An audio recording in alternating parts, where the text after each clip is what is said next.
Why do you think only Tamil Nadu was targeted by the Union Finance Minister in the debate at Lok Sabha? Look, I think Tamil Nadu represents the last bastion of true states' rights and good economic performance in this country. Most states, the BJP either won the election or came through the back door by toppling governments, buying MLAs, etc., etc. And there are very few states that retain their independence directly. Of those states, if you see, the performance of Tamil Nadu has been phenomenal. Let us just compare 2 or 3 statistics. This year, the union government's budget deficit, fiscal deficit in the budget is almost 7%. Ours was closer to 3.5.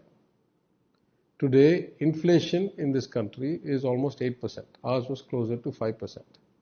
Whichever way you look at it, today they say GST revenues are up 20-30%. I tell you, we have not published the numbers yet, but our revenues are up greater than that.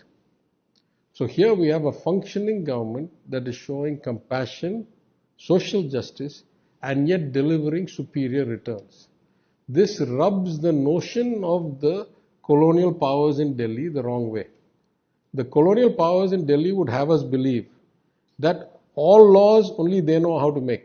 All funds should go only to them.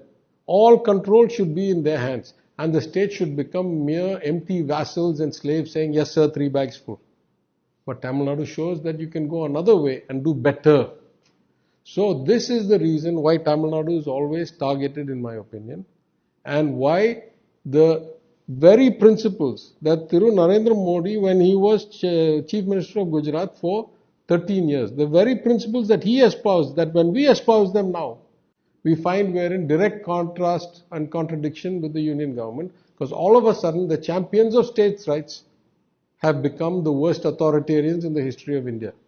So the target on us is simply because we know where the constitution draws the line. Nowhere in the constitution does it say the union government gets to legislate on state subjects like school education, like agriculture, the farm bills were brought, like minor dams and ports, all these things that are state subjects, the union government wants to thrust his hand. The same way the union government wants to control all finances.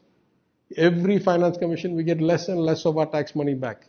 At one point, we used to get 60% of our tax money back as untied money and only 40% through some scheme, some central grant. Now it's gone the reverse. We get almost no money untied, and all the money is based on how they say we should spend the portion of our money we get back. If this is not colonialism, what is it? So they don't like people who stand up to colonialism. I can't think of any other reason.